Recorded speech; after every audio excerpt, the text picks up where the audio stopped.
Deviation तथा Germer का प्रयोग।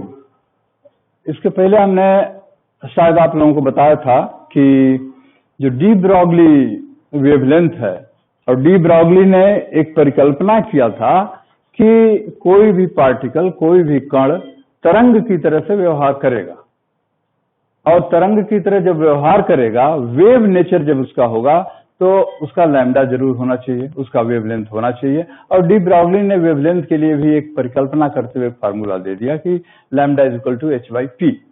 तो ये इसको प्रयोग द्वारा सत्यापित करना एक बड़ा चैलेंज था, और डी ब्रॉगली वेवलेंथ को या डी ब्रॉगली वेव्स को सत्यापित करना प्रयोग के द्वारा डेविसन जर्मर ने किया।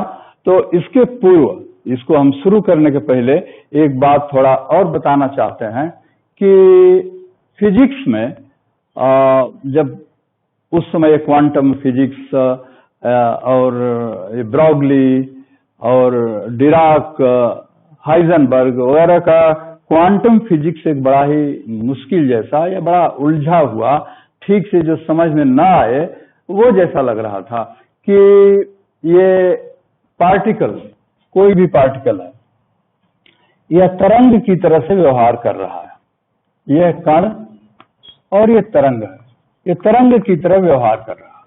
तरंग की तरह जब व्यवहार करेगा तो इसके पास लैम्डा होगा, इसके पास वेवलेंथ होगा, और जब ये पार्टिकल की तरह से व्यवहार करेगा तो इसके पास मास होगा, इसके पास मोमेंटम होगा। ये सब हमने बताया हुआ है।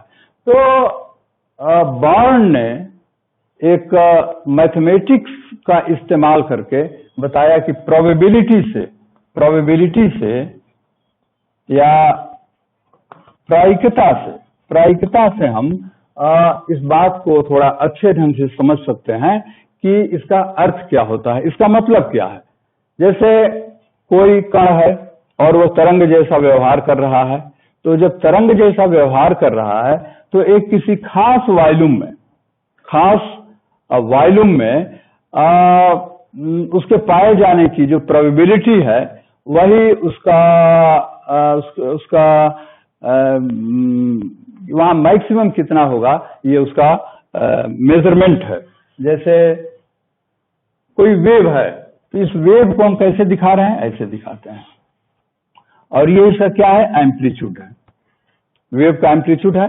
तो इसको स्क्वायर जब कर देते हैं, इसको हम ए लिखते हैं, इसको जब स्क्वायर कर दिया गया तो ये उसका क्या होगा, तीव्रता हो गई, इंटेंसिटी है, ये उस वेव की इंटेंसिटी है। I is the intensity of the wave which is square of the amplitude. तो इसको मॉड लिखा गया है, नीचे का भी है तो भी ये स्क्वायर ऐसे। तो ये इसकी इंटेंसिटी है, इंटेंसिटी। और इस पास में, किसी भी बिंदु के पास में एक मिनिमम या बहुत छोटे से वॉल्यूम में जो ए स्क्वायर इंटू वॉल्यूम, डेल्टा भी हम ले रहे हैं, डेल्टा भी थोड़े से वॉल्यूम में, जैसे यहाँ पर इसका एम्पलीट्यूड इतना है तो इंटेंसिटी कितना हो जाएगा, इसका स्क्वायर हो गया, इतना अधिक हो जाएगा। अगर 2 है तो 2 का स्क्वायर 4 हो गया, 4 इंटू ये डेल्टा वी, कोई वॉल्यूम है, या ये वॉल्यूम शायद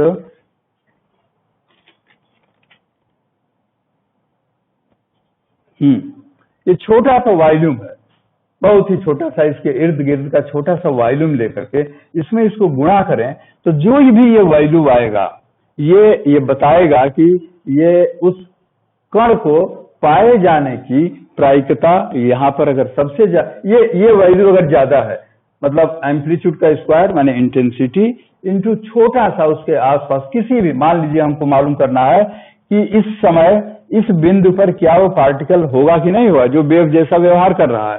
तो हम क्या करेंगे, यहाँ पर जो एम्पलीट्यूड है तो 0 है, इसलिए यहाँ पर पाए जाने की प्रायिकता 0 है।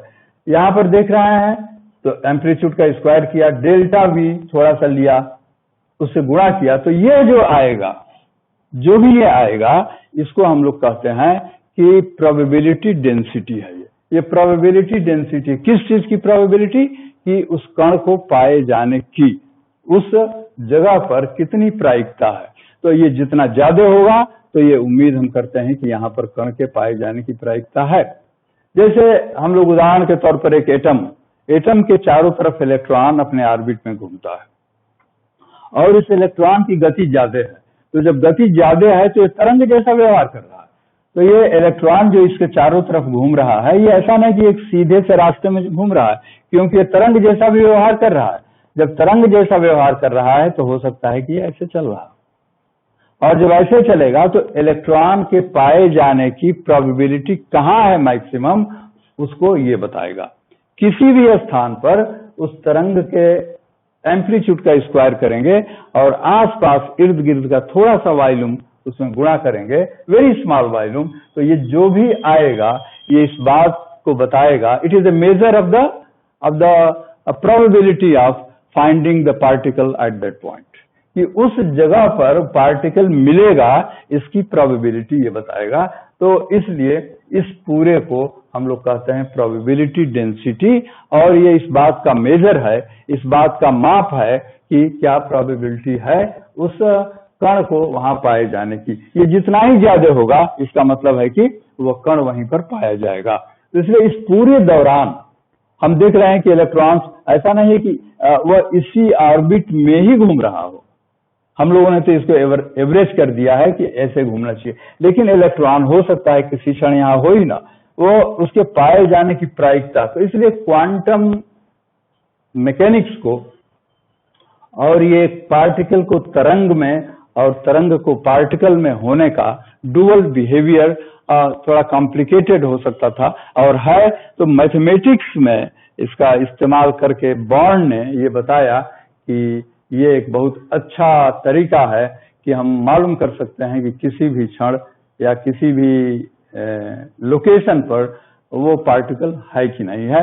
कैसे मालूम करेंगे, अभी हमने आपको बताया, उसको कहते हैं प्रोबेबिलिटी डेंसिटी। इसलिए वेव्स में प्रोबेबिलिटी एक बहुत इंपॉर्टेंट फैक्टर होकर के आया है फिजिक्स में, जो कि चीजों को समझा सकने में शायद ज्यादा योगदान करता है, ज्यादा इंपॉर्टेंट है।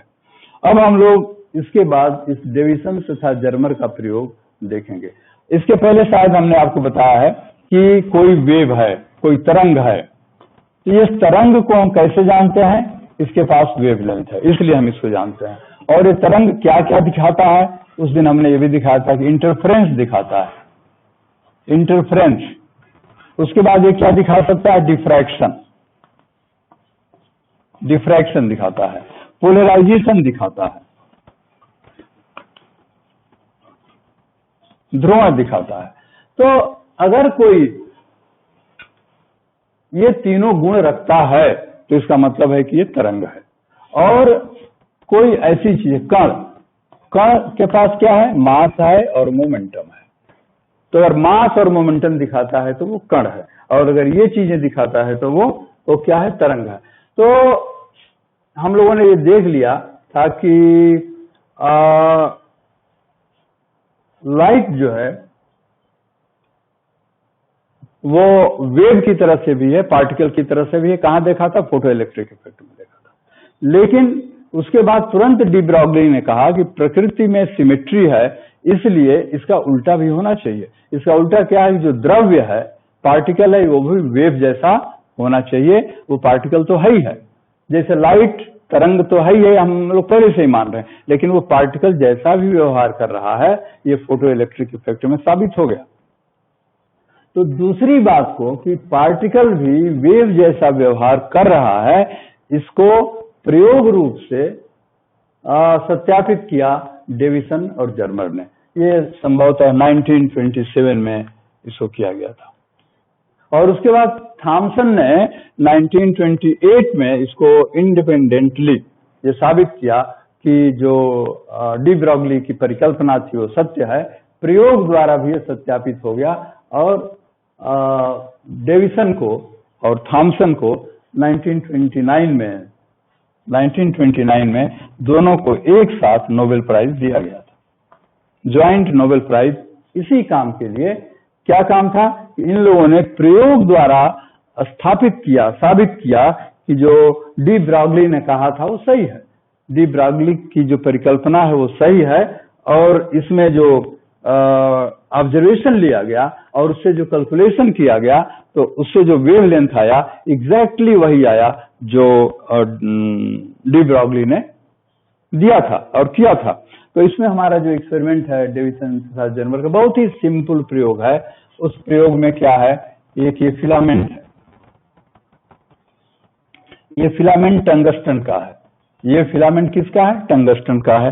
और इस पर किसी ऑक्साइड की भी, जैसे बेरियम ऑक्साइड का थोड़ा लेप भी लगा दिया जाता है ताकि इलेक्ट्रॉन्स ज्यादा संख्या में या इलेक्ट्रॉन आसानी से निकलें। और इसको हीट करते हैं, हीटिंग।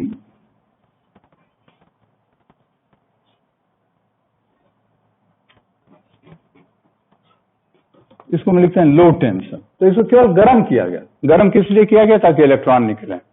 ये हमने उस दिन बताया था कि इलेक्ट्रॉन निकालने का और एक तरीका क्या है? गर्म करना, थर्मियोनिक एमिशन। तो इसको हम लोग लो टेंशन की बैटरी से गर्म करते हैं तो इससे इलेक्ट्रॉन निकलेगा, इससे इलेक्ट्रॉन निकलेंगे और ये इलेक्ट्रॉन निकलेगा। यहाँ पर हम एक क्या कर सकते हैं, पाइप जैसा रख सकते हैं। और ये जो मैं इसको बना रहा हूँ ये वही है जो इन लोगों ने किया था, डेविसन और जर्मर ने किया था। एक पाइप है और यहाँ से ये इलेक्ट्रॉन ऐसे चल रहा है, इसके बाहर निकल गया। यहाँ पर बहुत छोटे छोटे छेद बनाया हुआ है, बहुत सारा बनाया हुआ है ताकि बहुत इलेक्ट्रॉन है तो सबके सब इसमें से निकल के जा सकते हैं बाहर। इसको हम लोग कहते हैं ए, या एनोड भी कह सकते हैं। ये हुआ कैथोड जैसा, इलेक्ट्रॉन निकल रहे हैं। अब इसको एक हाई वोल्टेज पर रखने के लिए कि वोल्टेज को हम बदल सकते हैं। जो इलेक्ट्रॉन है इसको तेज करना है, इसको धीमा करना है, या हमारे ऊपर निर्भर है कि इसकी वेलोसिटी कितना करें। उसके लिए एक ये होना चाहिए, हाई वोल्टेज इसको मिलना चाहिए। हाई वोल्टेज कैसे मिलेगा? यहाँ पर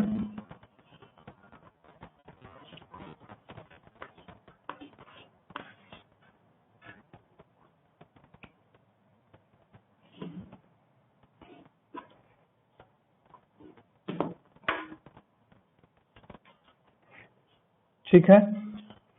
और यहां से एक टारगेट है, टारगेट, इसको हम लोग कहेंगे टारगेट या लक्ष्य।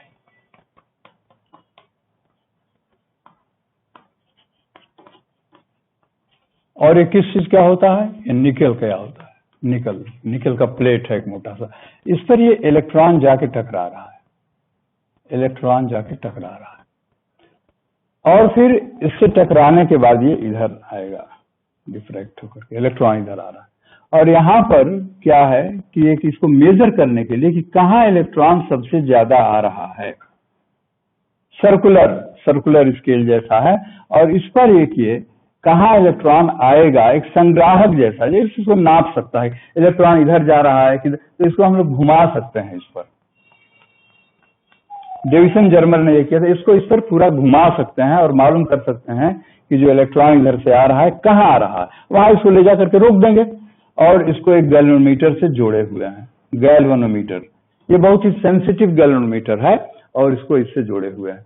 और इस पूरे संयंत्र को, ये पूरे को हम लोगों ने क्या किया है, एक बॉक्स में बंद कर दिया है। हम लोगों ने नहीं किया है, ये डेविसन ने किया था और जर्मर ने इसको एक बॉक्स में बंद कर दिया है। और ये बॉक्स क्या है? वैक्यूम है, निर्वात है, निर्वात कक्ष इसको लिख देते हैं, निर्वात कक्ष है। और यही पूरा सेटअप था। इसको हम लोग कहते हैं हाई टेंशन। हाई टेंशन मतलब कि वोल्टेज यहाँ पर ज्यादा है और ये इसलिए है ताकि इस इलेक्ट्रॉन को हम जो गति देना चाहें वो हम दे सकते हैं। इस इलेक्ट्रॉन की वेलोसिटी को बढ़ा सकते हैं, घटा सकते हैं, कितना वोल्टेज देना है ये डेविसन जर्मर जो है अपने अनुभव के आधार पर इसको घटाते बढ़ाते रहे और कहाँ फिक्स करना है। और फिर यहाँ से जो इलेक्ट्रॉन निकल रहा था, इलेक्ट्रॉन देखा कि इलेक्ट्रॉन बहुत सारा इधर निकलने लगा, इलेक्ट्रॉन निकल रहा और किसी खास एंगल पर निकल रहा है, थीटा। और ये थीटा का वैल्यू इसके वोल्टेज के ऊपर निर्भर था। थीटा को घटाने बढ़ाने से, वोल्टेज को घटाने बढ़ाने से थीटा का वैल्यू भी घटता बढ़ता जा रहा था। तो इस तरह से उन लोगों ने इसको एक फिक्स वैल्यू दिया। इसका वैल्यू दिया संभवतः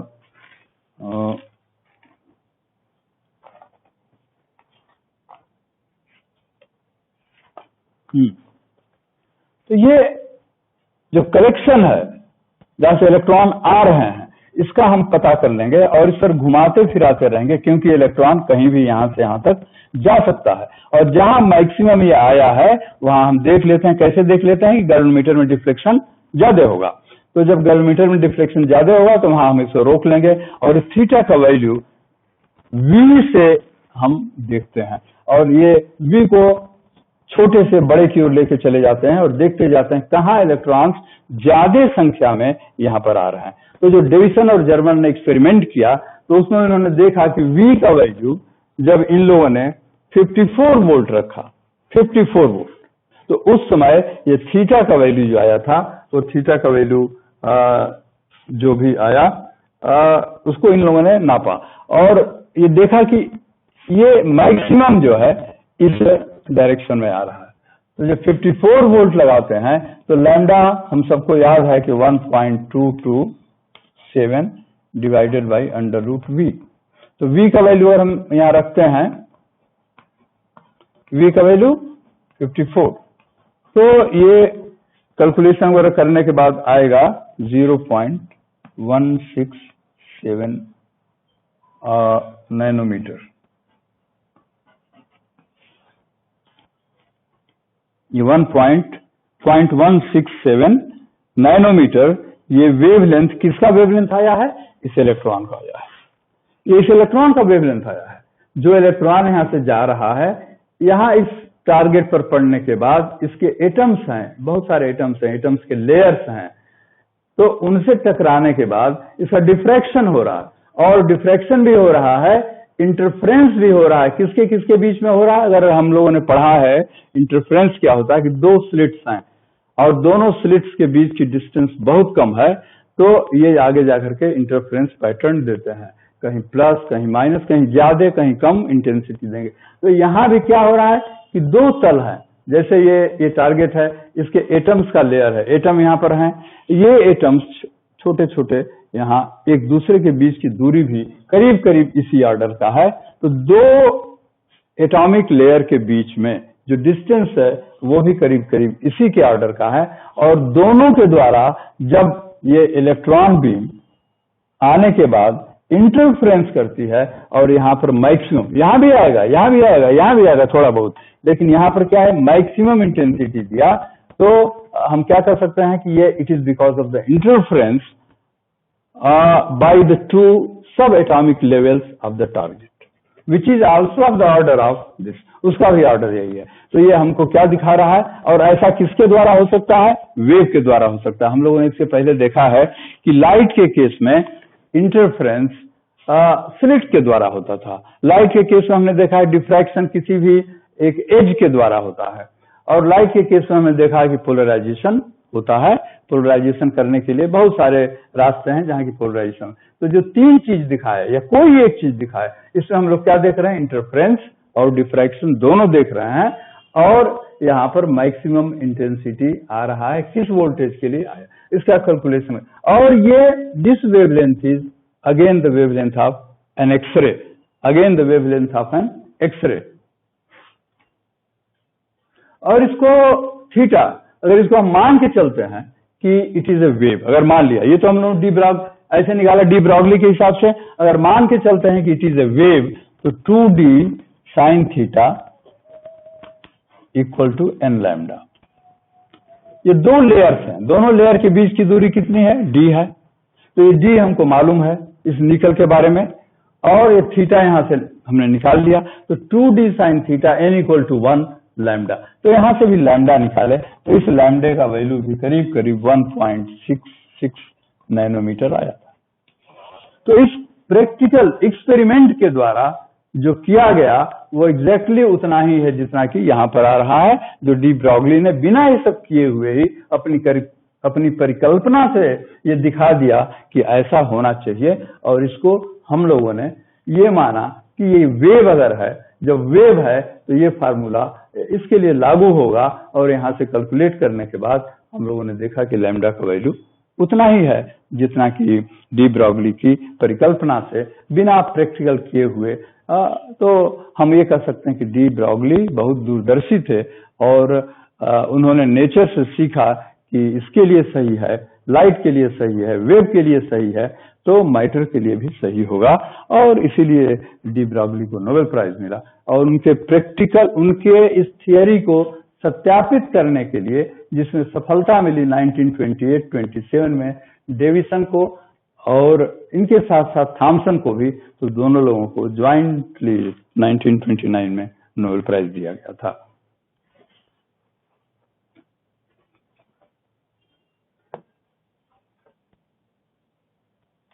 अच्छा, इसका फायदा ये हुआ कि अब हम क्या कर सकते हैं कि इलेक्ट्रॉन इज ए वेव।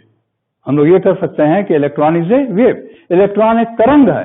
तो जब इलेक्ट्रॉन तरंग की तरह व्यवहार करेगा तो हम जो इलेक्ट्रॉन ऑप्टिक्स, इलेक्ट्रॉन प्रकाशिकी, जैसा लाइट से हम इस्तेमाल, लेंस है हमारे पास, लेंस से हम क्या करते हैं, चीजों का इमेज बड़ा कर देते हैं, छोटा कर देते हैं, उसको कहते हैं माइक्रोस्कोप। तो माइक्रोस्कोप से बहुत छोटी छोटी चीजों को, कंपाउंड माइक्रोस्कोप, तो बहुत छोटी छोटी चीजों को, खासतौर पर पत्तियों में उनकी जो नर्व्स हैं या और कुछ हिस्से हैं उनको बड़ा करते हैं, मैग्नीफाई करके हम लोग देखते हैं। तो क्यों देखते हैं? क्योंकि लाइट वेव है, और इसलिए जब वेव है वो, तो लेंस की सहायता लेकर के हम एक माइक्रोस्कोप बना सकते हैं। अब हमको क्या होगा कि इलेक्ट्रॉन भी अब लाइट जैसा है, electron is also wave now. तो जब इलेक्ट्रॉन वेव की तरह से है तो हम सोच सकते हैं कि हम भी एक ऐसा माइक्रोस्कोप बना सकते हैं कि जो ऑर्डिनरी लाइट के माइक्रोस्कोप जैसा काम करेगा, लेकिन चूंकि इसका वेवलेंथ क्या है, इसका वेवलेंथ ज्यादा है। इसका वेवलेंथ ज्यादा है कि कम है? इसका वेवलेंथ बहुत कम है। इसका वेवलेंथ जब कम है तो हम क्या देखेंगे कि जो माइक्रोस्कोप बनाएंगे वो और उसका मैग्निफिकेशन बहुत बड़ा होगा। इसीलिए अभी एक बहुत ही अच्छा क्षेत्र हो गया इलेक्ट्रॉन ऑप्टिक्स। इलेक्ट्रॉन ऑप्टिक्स, अगर इलेक्ट्रॉन प्रकाशिकी, और इलेक्ट्रॉन प्रकाशिकी से हम सबको मालूम है कि इलेक्ट्रॉन माइक्रोस्कोप, इलेक्ट्रॉन माइक्रोस्कोप, अब इलेक्ट्रॉन माइक्रोस्कोप में जो लेंस होगा वो मैग्नेटिक लेंस होगा। मैग्नेटिक फील्ड, इलेक्ट्रिक फील्ड लगा करके हम उसको लेंस बनाएंगे, डाइवर्ज करेंगे, कन्वर्ज करेंगे, ये एक अभी अलग बात है। लेकिन इलेक्ट्रॉन्स के लिए हम लेंस बना सकते हैं, और वो वैसा ही काम करेगा जैसा लाइट के लिए ग्लास का लेंस काम करता है। तो हम क्या देख रहे हैं कि इलेक्ट्रॉन माइक्रोस्कोप भी बना सकते हैं, और आज इलेक्ट्रॉन माइक्रोस्कोप एटॉमिक लेवल पर चीजों को देखने के लिए काम आता है। इसका मैग्निफिकेशन बहुत ज्यादा होता है, बहुत ही बड़ा होता है। हम इससे इलेक्ट्रॉन को देख सकते हैं, इससे एटम्स को देख सकते हैं, और भी छोटे छोटे कणों को देख सकते हैं। तो ये जब हो गया स्थापित कि इलेक्ट्रॉन वेव की तरह व्यवहार करेगा, तो ये सब परिवर्तन आया, और इलेक्ट्रॉन माइक्रोस्कोप बना, और इलेक्ट्रॉन ऑप्टिक्स हुआ, जिससे में कि हम इलेक्ट्रॉन की सहायता से मेडिकल वर्ल्ड में भी बहुत सारी चीजों का इमेजिंग, बहुत सारी चीजों को देखना, वो सब संभव हो सका। और इलेक्ट्रॉन माइक्रोस्कोप तो बहुत बड़ा उपयोग था इस बात का कि electron behaves like a wave, या matter behaves like a wave. ठीक है।